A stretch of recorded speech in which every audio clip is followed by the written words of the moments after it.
Hello and welcome to the Tough Girl Podcast, a 3-time award-winning show that aims to motivate and inspire you while increasing the amount of female role models in the media, especially in relation to adventure and physical challenges. I'm your host, Sarah Williams. If you're passionate about adventure, challenge and learning from women who have overcome obstacles and achieved remarkable things, then this is the podcast for you. Every Tuesday at 7 a.m, new episodes go live featuring incredible women who share their stories, insights and tips to help you achieve your dreams and goals. You can support the Tough Girl mission by signing up as a patron. Visit Patreon, patreon.com/Tough Girl Podcast.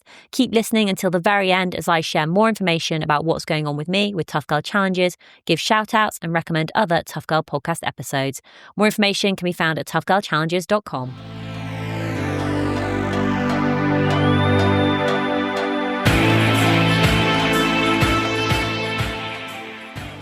My name is Dr. Latika Nath. I'm a conservation ecologist and a conservation photographer. I'm based out of India, primarily working on the Indian subcontinent, but I've worked and visited and studied big cats all over the world. Besides being an ecologist, I use my photography to share stories about conservation, to garner support for conservation projects. I'm also an author. I'm a hotelier. I'm an expert on tourism and sustainability. And I advise the Indian Planning Commission or the Niti Aayog on tourism and sustainability as their in-house advisor. Oh, fantastic. I love it. And we're going to be covering off so many of those different parts of the conversation that you've shared, from big cats to conservation to tourism and sustainability. I'd love to just take you back to your childhood and growing up. What were your early years like? Were you outdoorsy? Have you always been into the environment and animals? I'm an only child and I spent most of my time in the outdoors. My parents were both people who enjoyed being out in nature. So every weekend we were out somewhere. All holidays were connected with nature. My maternal grandparents lived in Kashmir. So all holidays were in Kashmir. We lived very close to a national park. So many days I would be in the national park called Dachigam. My father's elder brother, my uncle, was in the tea business in Assam. So many holidays in Assam on the greatest river, the Brahmaputra. Again, a lot to do with the outdoors. And I think I decided when I was about 6, they tell me that I wanted to be an ecologist and never changed my mind. Obviously being supported by your parents and being brought up in that environment and being, encouraged to pursue your dreams. What did that sort of look like? So right in the beginning, this is in the 70s we're talking about, people didn't even know what ecology was. And, the normal thing was people would become doctors or engineers, architects, lawyers. Those were sort of the mainstream professions that people chose. Or, you had the odd person who said they wanted to, become an airplane pilot or something. So when I started as a little child to talk about ecology, it was really unusual, and people would look at me with great skepticism, not sure if I even knew what I was saying. At that time, there was no universities that offered courses in this. Scholarships were not easy to come by. And as I grew older and I never changed my mind, I couldn't even study the subjects that I wanted to, because in an ideal world, I would have wanted to study economics and geography and biology. But I never had that choice. I couldn't mix and pick, because you needed to, either do science or commerce or arts. That was the option in India. So it was a bit of a struggle right throughout. And I had problems. I mean, there were scholarship organizations where I got to the finals and they said, oh, but there's no relevance for what you want to do in India, and gave someone else the scholarship. I mean, I went through all of that. And of course, being a girl working in what was at that time a purely male-dominated field, that was very difficult, because India is, by and large, a very conservative society. And in those days, we're talking about 30 years ago, even more so than today. So it was really about being the first to go out there and do this sort of thing, and then realize that not only was I the first woman in India to do this, but I was the first Indian to do a doctorate on tigers, and the first woman in the world. So it was a big step. So you finished your environmental science degree at the University of Delhi, and then you actually moved over to the UK to continue your education with a master's, which is actually not too far from me in North Wales at Bangor. How was that experience? Moving away from home, moving to over to England, and starting your academic journey over here. Well, I loved being at Bangor. It was really special. I was fortunate because both the School of Forestry and the Institute of Terrestrial Ecology in Bangor, and I had some of the finest teachers there. But I do have to tell you that I did have to make a special request at the British Council, and I had the scholarship from them. And I went back to India to do my field work, and my thesis was on elephant-human conflict in India, because I, managed to persuade them that heather moors and sheep really doesn't have that much of a relevance to India. And I fully intended to come back and work in India for my country. That sounds really interesting. Elephant and human conflict. What is that sort of exactly? So, elephants are animals that move from place to place in search of food. And they have these migratory paths that they follow every year. It's a fixed path. They go from point A to point B and then back from B to A. And what's happening now with development and the burgeoning human population in India, people and development projects fall in the path of those traditional elephant migration routes.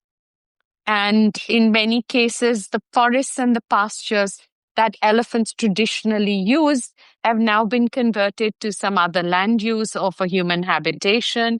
And elephants still follow the old memories and go into these places.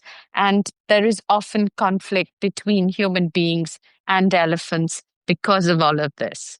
And that's what I studied. I read another interesting thing that they were tracking butterflies in North America, and the butterflies would fly over this lake and they get halfway over the lake and then they would sort of bang a hard left. And people were trying to discover why were the butterflies turning left at the center of this lake when there's nothing blocking them. And it turned out many, many, many years ago, like thousands, if not millions, there was a mountain there. And so that's been ingrained into their whatever their knowledge, passing it down. So they just automatically do that. You spent this time sort of researching the elephants. Then when did your passion move on to tigers and, going to your DPhil, your doctorate in tigers? How did that progress? So I remember I told you that my grandparents are from Kashmir. And what I actually wanted to do was a doctorate on snow leopards. That was my first love. And the year that I was supposed to start my doctoral research was the year when terrorism hit Kashmir and things spiraled out of control and things became really bad. And one of the first few Hindu families that were targeted was ours.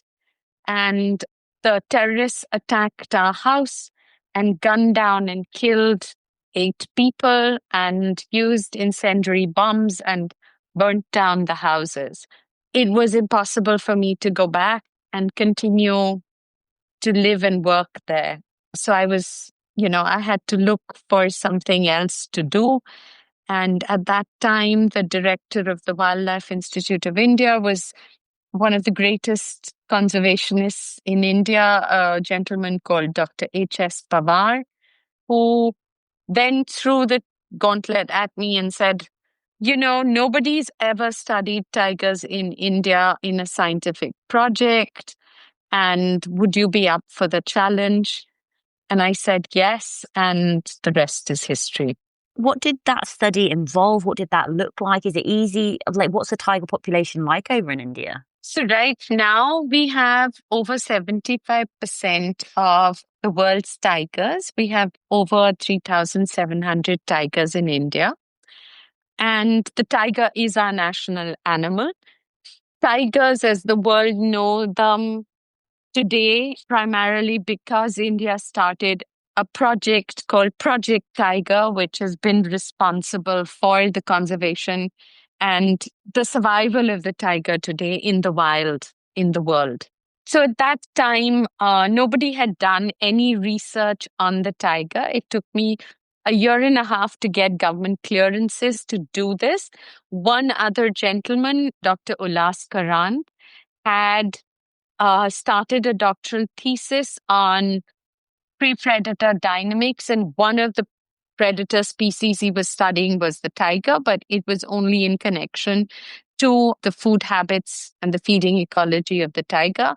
So my study was based in a national park called the Bandhavgarh National Park in central India. I lived in Bandhavgarh for 5 years and I walked every inch of that park. There were days when I was the only person in the park. There'd be days when even, you know, there'd be no tourists, of course, but not only no tourists, but very few other people either. And I'd literally be the only person in the park walking around doing my own thing on many an occasion. So it was tough going in. And that was the era before mobile phones. So when you were in the park, you were truly on your own in the wild, and there'd be just you and the animals, and a bit like the stories you hear of, the great ecologists and scientists you hear of in Africa, the same sort of thing. What sort of relationship were you allowed to build a relationship with the animals, or was it all done from a distance, or did the animals get to know you as such? Were you, I don't know, like obviously like you're observing them in their habitat and seeing and watching them and studying them. How did that work? Some tigers I got to know really closely. Some tigers got to know me, and we developed a sort of relationship. They became members of my family almost in a way because I was with them for 5 years. And I got to know them as individuals. I got to understand their characters. I could understand their moods. I knew how far I could encroach on their personal space, which tigers would allow me into their personal space and which ones wouldn't. And remember, I was doing this either on foot, or I was doing it in a vehicle, or I was even on elephant back. So I got to know the tigers and I got really close and very personal with them. There was about 32 animals that I knew really well, out of which about 4 or 5 were the ones that I was really very close to. So what did you learn about tigers, which was almost like sort of like the new knowledge as such in regards to how they live? Well, there's lots of stories there, but I think the one that very few people talk about is the fact that I learned that tigers can also use tools. I've actually seen tigers use tools to do things that they wouldn't be able to do on their own. Unfortunately, I never published much of this data, and I still haven't talked about it. So yours is the first time I'm talking about this. So I, for instance, saw a young tiger that had eaten porcupine and got small porcupine quills stuck in his throat on the inside because he had obviously ingested them when he ate the porcupine meat. And it's actually really interesting, just to divert from the main subject for a minute. It's really interesting the way they hunt porcupine, because porcupine have all these spiky quills, and it's very dangerous because they can hit a quill and the quills can embed themselves in the tiger's paw. So what they do is they go up to the porcupine and they swat it on the head. And they swat it so hard that the porcupine flies up in the air and lands on its back, exposing its belly. And that's where they attack it, and that's how they kill it. And then, so it had eaten this porcupine meat and got these little quills stuck inside the throat. And, one would think that the poor animal would die. And this was a youngster. He was about a year and a half, just under 2 years old. And we saw him walking and, of course, calling because he was in pain. And then he found bamboo. And he went from one clump to the other until he found the one that he liked. And then it was something where there was new stalks and short stalks growing. So maybe sort of 2.5 feet, 3 feet long stalks of bamboo. And these young stalks have bunches of leaves at the end, like tufts of leaves. And this cub walked up to one of these and started chewing on the end of one of these and almost made it like a chewed toothbrush, if I can put, or like a bottle brush, and then started swallowing this stalk while it was still growing on the plant. And he swallowed this and he took it into his throat, and then he started moving back and forth, up and down, and a quill popped out. Wow. And he did this again and again a few times, and he took out about 5 quills like that. And this sort of behavior has never been recorded. We all talk about, chimpanzees and their tool use. You talk about elephants and using tools. You talk about sea otters using the rocks to open up clams. But nobody's ever talked about tigers doing this. And for me, that was a really big discovery. There was also the fact that tigers actively seek out plants which have medicinal properties in the bark, in the sap, in the leaves. And when they're not well, they will go to these and use these. And I have a whole lot of data on that as well. So, yeah, just 2 of the things that I discovered. So fascinating. When you were out studying them, were you out there? Were you like sort of wild camping? Did you have like a scientific setup? How did it work? Or was there like somewhere you could like stay? Or how did that work? Oh, I stayed in a village called Tala, which has the hunting lodge of the Maharaja of Riva. And I had a room there and I stayed there. So I could go into the park in the day and then come out in the evening and stay in this place. What did you learn about female tigers? Like, what's their like society set up? Like, is it a patriarchy? Is it a matriarchy? Is it, what did it look like, I suppose, from the female perspective? The tigers are solitary. Every tiger has its own territory and will protect its own territory and stay within that territory. So you will have mothers and daughters together in the territory up to the time the daughter comes of age, and then the mother pushes her out and she has to go and find her own space. One male tiger will have several female tigers and their territories within his territory. So it's not really a question of, whether it's a patriarchy or a matriarchy. They're just solitary animals. They come together occasionally.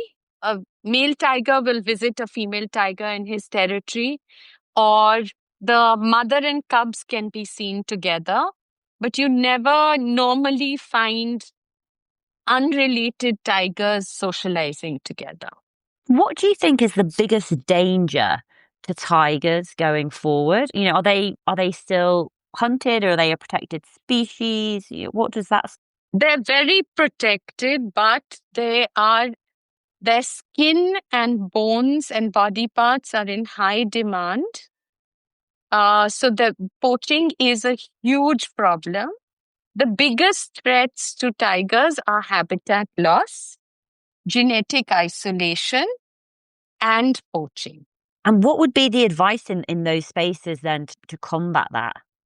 Well, poaching, one can pray that countries like China and Taiwan and the US actually take stringent measures, and the world community rallies round, and it finally agrees that 3,700 tigers is not too many. We have less than 5,000 worldwide. And they're just too magnificent and too beautiful and too powerful a species for the earth to lose.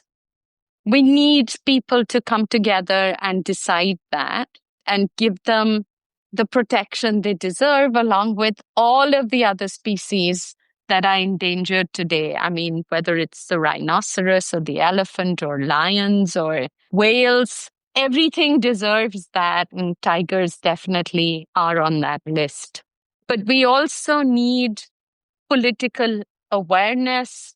We need policy and decision makers to understand that the tigers are an emblematic, majestic species, a charismatic species.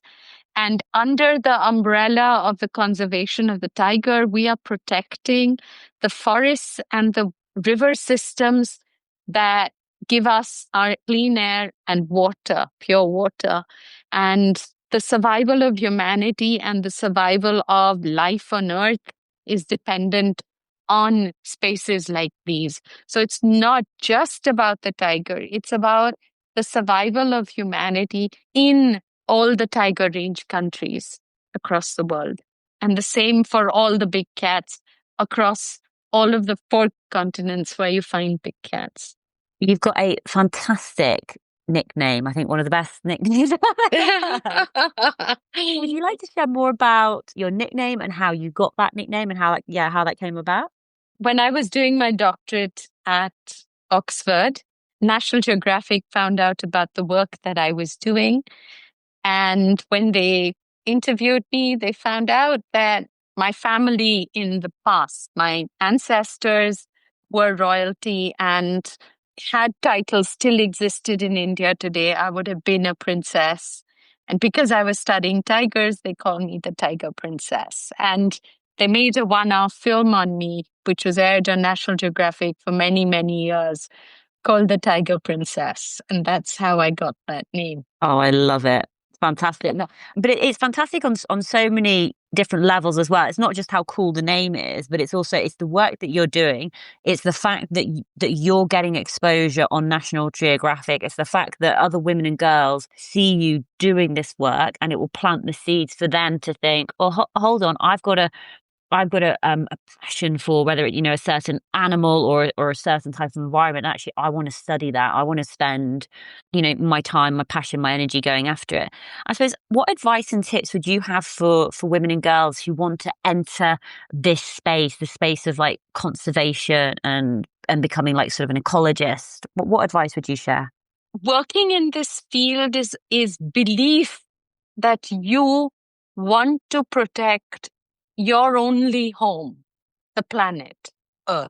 If you believe that your planet is worthy of being protected, you go into this field of conservation and ecology. It's not a field that's going to make you lots of money very quickly. So if you enter this field, it's about being passionate, it's about having a dream, and it's about spending time seeing the planet as it was and as it should be before humans began to change it. And that's what's unique and special. And almost nothing else will give you that kind of time and that kind of insight into the world of nature. So it's something that I think everybody should do, whether they do it professionally, whether they spend just a small amount of time, but it's life-changing and it gives you a completely new vision of life on this planet. And I think that's what's really important. And of course, now it's much easier for women to enter this field. There's so many women doing such incredible work all over the world. So I think people should definitely take advantage of that and really consider doing this professionally.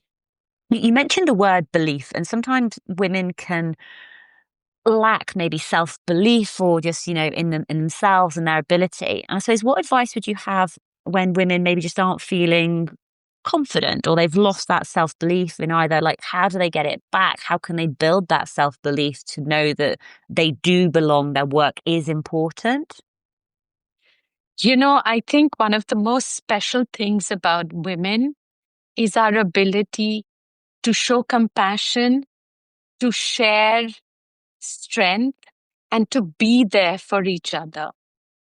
And I think whenever one of them feels that they lack the confidence and the self belief, they need to reach out to other women, to women working in the field, to friends, to family, and they'll find the support and they'll find the kindness and love and compassion. And I think that's what makes us different from men. We support each other and we're there for each other. And we lend a hand however we can, whenever we can. Yeah, absolutely, absolutely. And Dr. Latika, what's next for you? What projects are you working on at the moment? Well, I'm working on completing my home at the edge of a national park. It's called Mahavan. I bought the land 18 years ago. It was absolutely barren land. And over 18 years, I've rewilded it and I've now grown a forest and the animals have moved back in. So I'm working on completing and building a home for myself there, and I'm going to be living there most of the time.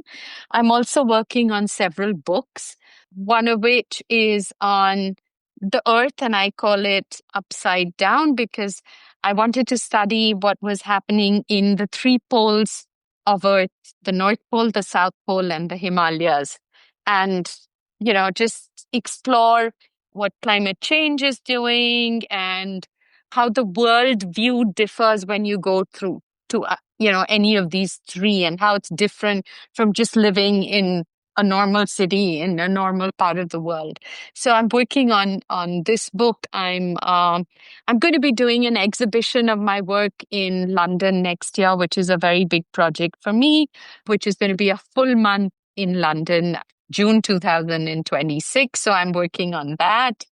So there's a few big projects, and I think that's what's going to be keeping me busy the next 6 months or so. Fantastic. And is that going to be like a photography expedition and That exhibition? Yes, it is. Yeah. It is going to be a photography exhibition. Oh, fantastic. Oh, well, that's so exciting. Well, I was going to say, like, London's not too far from me. So I'll definitely be encouraging all of our listeners to go and visit that when that goes live. That's absolutely awesome. Wonderful. And I hope to meet you then and maybe actually get to sit with you and get to know you in person, face to Oh, face. That'll be amazing. no, honestly, that would be lovely. And Dr. Latika, how can people connect with you? How can they follow along, keep updated with the work that you're doing, the books that you're writing, and obviously the exhibition happening next year? Where are you most active on social media?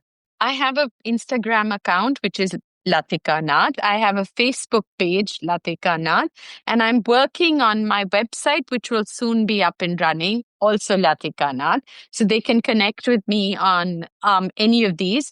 Twitter, I'm there, but not as active, but I do have a handle on Twitter, Latika Nath. So it's simple to keep in touch with me. Oh, fantastic. I'll make sure I put all of those links in the show notes. Dr. Latika, thank you so much for coming on the Tough Girl podcast. And I'd love for you to share your final words of advice, final words of wisdom for other women and girls. And you can take this in any direction that you would like. So whether that's, because I know you've already given advice, so you've already given advice about getting into the space, but maybe just, I suppose, the lessons that you've learned from your life, from like following your passions and your interests, just, yeah, final words of wisdom. What would you like to say? So, I'm somebody who has spent my entire life focused on the big cats, and I've been all over the world to meet big cats and to get to know them and to meet scientists working on big cats. And I photograph them, I study them, I do scientific research on them. And what I want to say is it's not been an easy path, but you just have to keep on at it. So whatever your chosen path is, whatever your dream or whatever your passion is, it's really important not to give up halfway. You have good days, you have bad days, but you can pick yourself up, dust yourself off, and go that one day, one step at a time, and it makes a big difference. That one step that you do as an individual can make a big difference. It does make a big difference. So hang in there and take that one step every day. Oh, I love that and totally agree with that. You do have ups and downs all throughout. And you do just have to keep going and persevere and to not give up and keep following those passions. But Dr. Latika, thank you so much for coming on the Tough Girl podcast and sharing more about your passion and love for animals and for the environment and all the amazing work that you're doing in the space for conservation. Really appreciate your time. Thank you so much, Sarah. It's been wonderful talking to you. Thank you.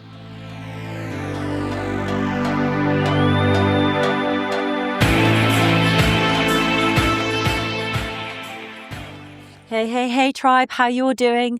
We have come to the end of 2025, the year of the snake, and we're going to be moving into 2026, the year of the horse. Thank you so much for listening to all of the incredible women who have shared their story on the Tough Girl podcast throughout the past year. We've had regular episodes going out every Tuesday at 7 a.m. UK time, with bonus episodes going out on a Thursday. And we also have about 4 episodes that go out on the 4th of August to celebrate the anniversary of the Tough Girl podcast. Now, I will also be doing a solo reflections episode, which is going to be coming out on the 2nd of January, where I'll be reflecting back on the past 6 months, talking through in detail the GR10, answering questions from patrons, supporters, members of the Tough Girl tribe, and just sort of reflect back on what's been going on with regards to health, to finances, and my plans for the future. So make sure that you have hit that subscribe button so you don't miss out.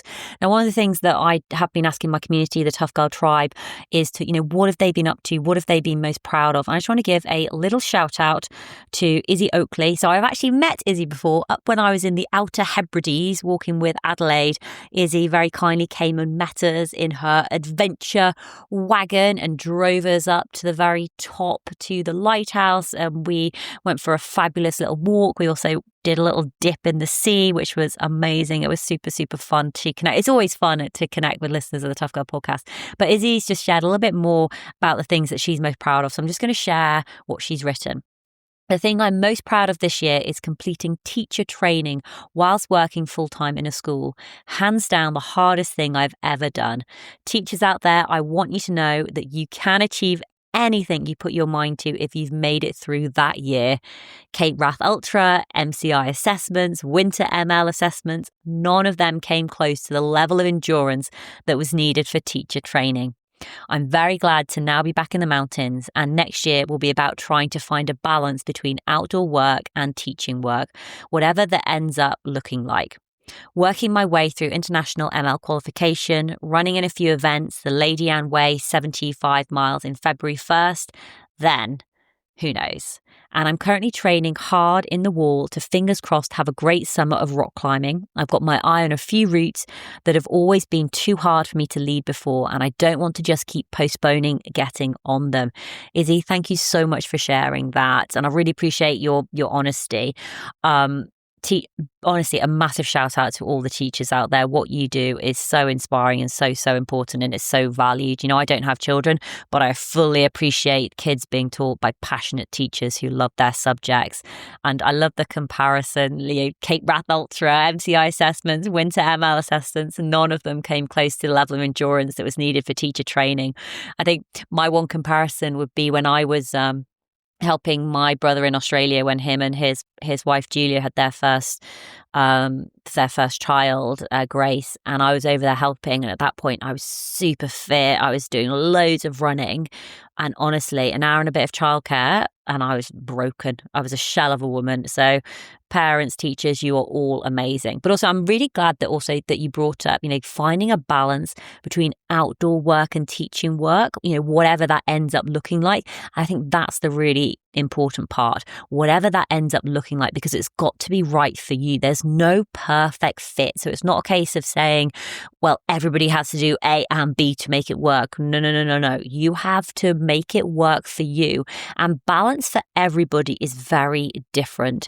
So it's figuring out what does work for you. How can you spend time in the mountains? How can you balance out your love and passions for the outdoors and also doing your teacher work? So figuring that out is, I suppose, just part of that journey, and being kind to yourself while you figure it out.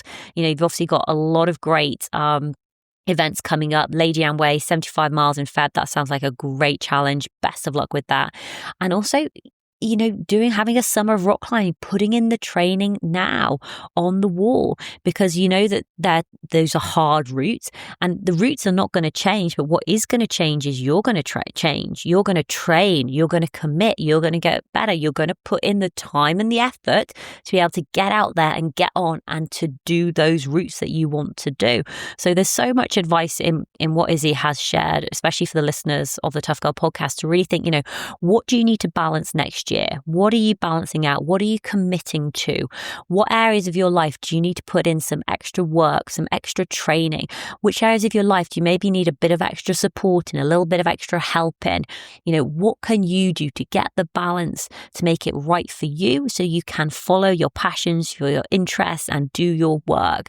And it is a balancing act. It is a juggling act. It is an act of harmony, but there's no comparison. So just because one thing works for one person doesn't mean it's going to work for you. By all means, try different things to see, okay, does waking up at 6 a.m. work for me? For some people, it's like, yeah, that's great. Getting all my exercise and training done super early in the morning, brilliant. For other people, no, it destroys them. Like for me, it completely ruins my circadian rhythm, my digestion, if I start getting up too early. So, listen to the amazing women on the Tough Girl podcast, listen to their stories, listen to their advice and tips. And it's not to say you need to take on board that advice and tips. There might just be one or two things that you think, that's really interesting. I like how she did that. Let me try it out. Let me test it out to see if it works for me and my lifestyle and what I've got going on. I think that's one of the key lessons to learn. Izzy, thank you so much again for sharing. Best of luck with all your challenges, and I can't wait to follow along with your journey. And listeners, I'd love to hear what you're up to. What are your plans for 2026? Send me a DM at Tough Girl Challenges on Instagram or Facebook, or you can email me, Sarah at Tough Girl Challenges. I love hearing what you're up to. It really inspires me hearing about everyone's adventures and challenges and races and their passions that they're going after.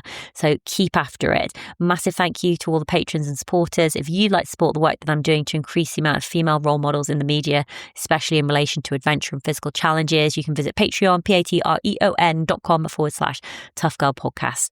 All that's left for me to say is, wherever you are, whatever you are doing, give it your all. Give it 110%. Get after it. Go for it. Believe in yourself, because I believe in you. Take care. Lots of love, and I'll speak to you soon. Bye.